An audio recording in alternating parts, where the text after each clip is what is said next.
বলেছিলাম না কম টাকার মধ্যে ভালো খাবারের জন্য আমাদের সান্তাহারই সেরা। আমি চ্যালেঞ্জ করে বলতে পারি আশেপাশের 2-4টা শহরের মধ্যে আমাদের সান্তাহারের মতো এত কম টাকায় ভালো খাবার দিতেই পারবে না। এতদিন সান্তাহারের মধ্যে অনেক কম টাকায় ফাস্ট ফুডের ভিডিও দেখিয়েছি, আজ দেখাবো মাত্র 10 টাকায় আনারস মাখা। সান্তাহারের মধ্যে আপনারা কি এই মামাকে চিনেন? প্রায় 1 মাস আগে এই মামার কাছ থেকে আমি মাত্র 10 টাকায় আনারস মাখা খেয়েছিলাম। অন্য কোনো শহরে হলে তো মাত্র 10 টাকায় মজার আনারস মাখা কেউ খাওয়াইতো না। আর দেখেন সান্তাহার শহরে মাত্র 10 টাকায় আনারস মাখার আপনার শহরে আনারস মাখা সর্বনিম্ন কত টাকায় বিক্রি করে? আর আনারস মাখা খেলে জীবনে কি কি উন্নতি হবে এই মামার কাছ থেকেই শুনি।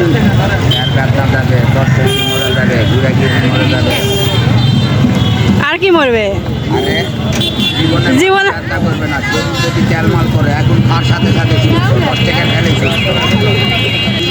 জীবনের শত্রু মরল